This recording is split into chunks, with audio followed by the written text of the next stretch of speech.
Thomas comes to breakfast. Thomas the Tank Engine has worked his branchline for many years. You know just where to stop. Thomas, laughed his driver, you could almost manage without me. Thomas had become consistent. He didn't realize his driver was joking. Driver says I don't need him now, he told the others. Don't be so daft, snorted Percy. I'll never go without my driver, said Toby earnestly. I'd be frightened. Pah, boasted Thomas. I'm not scared. You'd never dare. I would then. You'll see. It was dark next morning when the firelighter came. Thomas drowsed comfortably as the warmth spread through its boiler. He woke again in daylight. Percy and Toby were still asleep. Thomas suddenly remembered. Silly stick in the muds, he chuckled. I'll show them. Driver hasn't come yet, so here goes. He cautiously tried first one position, then the other. They're moving, he whispered. I'll just go out, then I'll stop and wheesh! That'll make them jump. Very, very quietly, he headed for the door. Thomas thought he was being clever, but really he was only moving because a careless cleaner had meddled with his controls. He soon found his mistake. He tried to wheesh, but he couldn't. He tried to stop, but he couldn't. He just kept rolling along. The buffers will stop me, he thought hopefully, but that siding had no buffers. It just ended at the road. Thomas's wheels left the rails and crunched the tarmac. Horrors! He exclaimed, and shut his eyes. He didn't dare look what was coming next. The station master's family were having breakfast. They were eating ham and eggs. There was a crash. The house rocked. Broken glass tinkled. Plaster peppered their plates. Thomas had collected a bush on his travels. He peered anxiously into the room through its leaves. He couldn't speak. The station master grimly strode out and shut off steam. His wife picked up her plate. You miserable engine, she scolded. Just look what have you done to our breakfast. Now I shall have to cook some more. She banged the door. More plaster fell. This time it fell on Thomas. Thomas felt depressed. The plaster was tickly. He wanted to sneeze, but he didn't dare in case the house fell on him.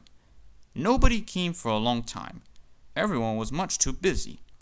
At last, workmen propped up the house with strong poles. They laid rails through the garden, and Donald and Douglas, puffing hard, managed to haul Thomas back to the yard. His buffer was bent. Bits of fencing, the bush, and a broken window frame fastened his front, which was badly twisted. He looked comic.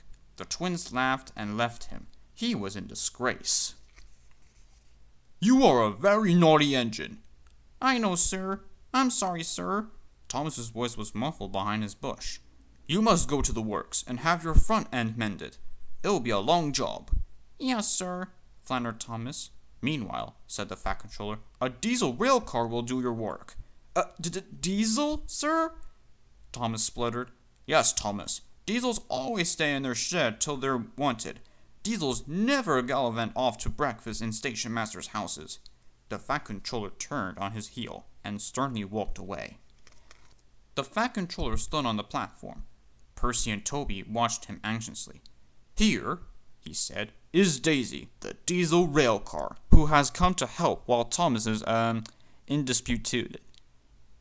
Please, sir, asked Percy, will she go, sir, when Thomas comes back, sir? That depends, said the Fat Controller. Meanwhile, however, long she stays, I hope you will both make her welcome and comfortable. Yes, sir, we'll try, sir, said the engines. Good. Run along now and show her the shed. She will want to rest after her journey. Daisy was hard to please. She shuddered at the engine shed. This is dreadfully smelly, she announced. I'm highly sprung, and anything smelly is bad for my nerves. They tried the carriage shed. This is better, said Daisy. But whatever is that rubbish? The rubbish turned out to be Annie and Clarabelle, and Henrietta, who were most offended. We won't stay to be insulted, they fumed. Percy and Toby had to take them away and spend half the night soothing their hurt feelings. The engines woke next morning, feeling exhausted. Daisy, on the other hand, felt bright and cheerful. "Ooh, oh, oh!" she tooted as she came out of the yard and back to the station. "Look at me!" she purred to the waiting passengers. "I'm the latest diesel, highly sprung and right up to date. You don't want Thomas's bumpy old Annie and Clarabelle now." The passengers were interested. They climbed in and sat back comfortably, waiting for Daisy to start. Every morning, a van is coupled to Thomas's first train. The farmers send their milk to the station, and Thomas takes it down to the dairy. Thomas never minds the extra load, but Daisy did. As soon as she saw that the van was to be coupled to her, she stopped purely. "Do they expect me to pull that?" she asked indignantly. "Surely," said her driver. "You can pull one van." "I won't," said Daisy. "Percy can do it. He loves messing with the trucks." She began to shudder violently. "Nonsense," said her driver. "Come on now, back down." Daisy lurched backwards. She was so cross that she blew a fuse. "Told ya," she said, and stopped.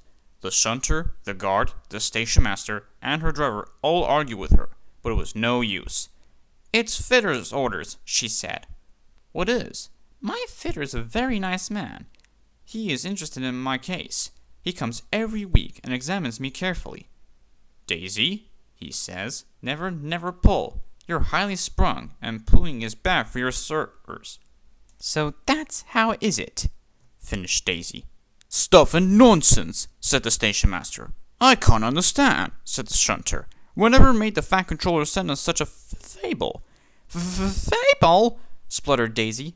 "Let me—" "Stop arguing," grumbled the passengers. "We're late already." So they uncoupled the van, and Daisy purred away, feeling very pleased with herself. "That's a good story," she chuckled.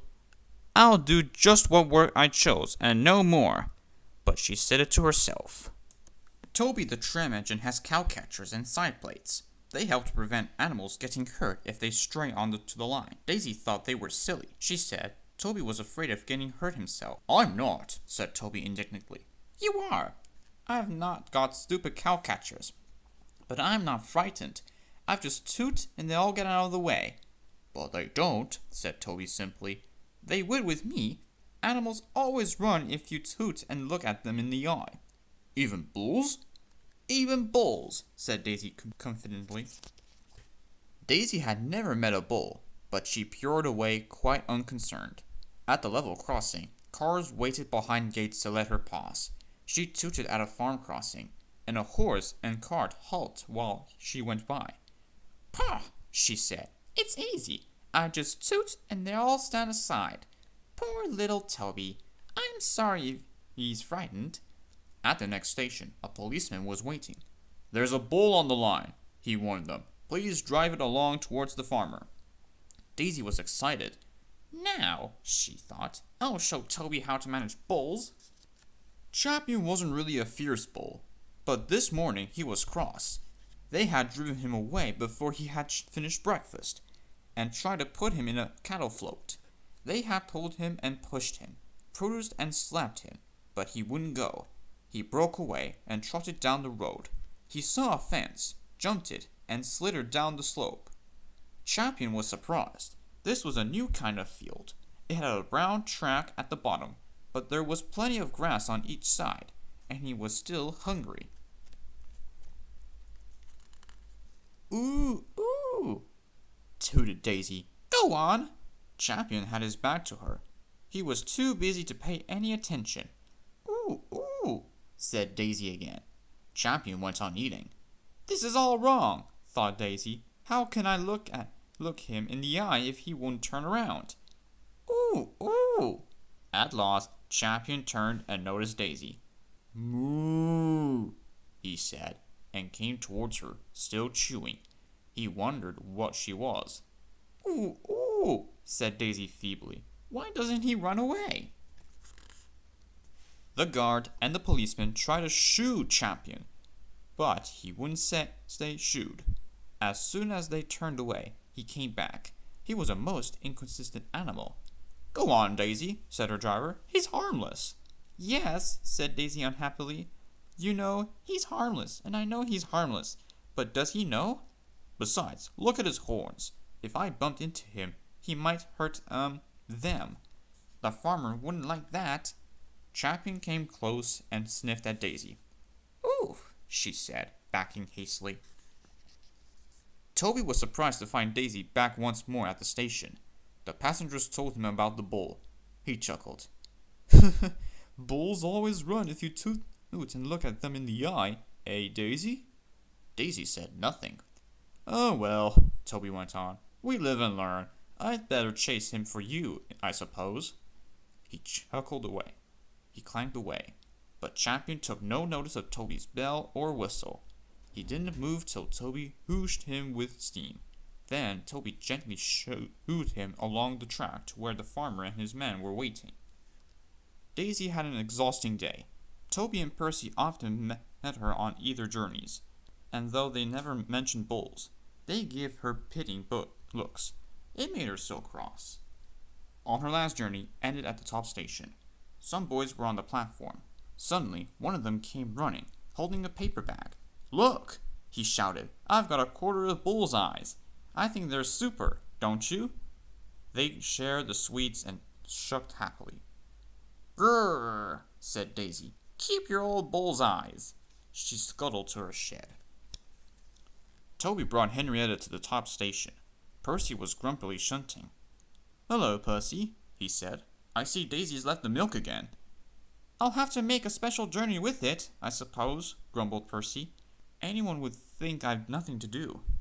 Toby pondered the problem. Tell you what, he said at last. I'll take the milk. You fetch my trucks. Their drivers and the station master agreed, and both engines set off. They thought it would be a nice change. Percy trundled away to the quarry. He had never been there before. It's steep, he thought, but I can manage. Trucks don't dare to play tricks on me now. He marshaled them in a lordly way. Hurry along there, he said, and bumped them if they were dallied. The trucks were annoyed. This is Toby's place, they grumbled. Percy's got no right to poke his funnel up here and push us around. They whispered and passed the word. Pay Percy out. At last, they were all arranged. Come along, puffed Percy sharply. No nonsense. We'll give him nonsense, giggled the trucks. But they followed so quietly that Percy thought they were completely under control. They rumbled along the twisty line till they saw ahead the notice saying, Old trains must stop to pin down brakes. Peep, peep, peep, whistled Percy. Brakes, guard, please. But before he could check them, the trucks surged forward. On, they cried. Percy, taken by surprise, could not stop them, and in a moment they were careering down the hill. Help! Help! Whistled Percy. The man on duty at the street crossing rushed to warn traffic with his red flag, but was too late to switch Percy to the runaway siding. A slow-moving cockerel lost his trail feathers as Percy thundered across, but Percy couldn't bother with him.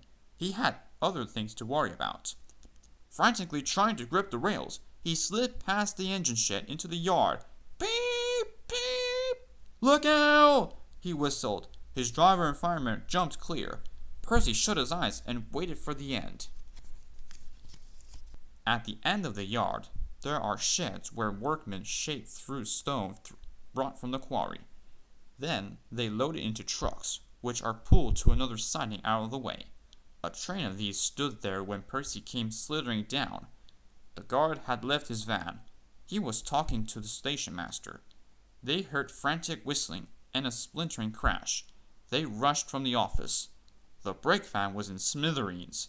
Percy, still whistling fit to burst, was perched on a couple of trucks, while his own trucks were piled up behind him. The Fat Controller arrived next day.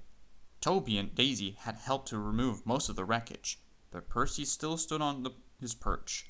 We must now try, said the Fat Controller crossly, to run the branch line with Toby and a diesel. You have put us in an awkward predicament. I'm sorry, sir. You can stay there, the Fat Controller went on, till we're ready. Perhaps it'll teach you to be careful with trucks. Percy sighed. The trucks wobbled beneath his wheels. He quite understood about awkward predicaments. The Fat Controller spoke severely to Daisy, too. My engines do not tell lies, he said. They work hard with no shirking. I send lazy engines away.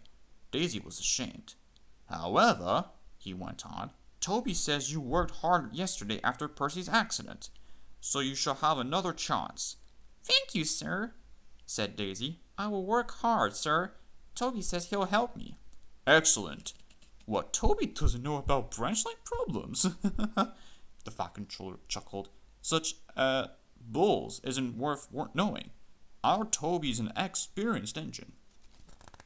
Thomas came back next day, and Percy was sent to be mended. Annie and Clarabelle were delighted to see Thomas again, and he took them for a run at once, because they hadn't been out while he was away. Toby, Thomas, and Daisy are now all friends. Daisy often takes the milk for Thomas, and when Toby is busy, she takes Henrietta.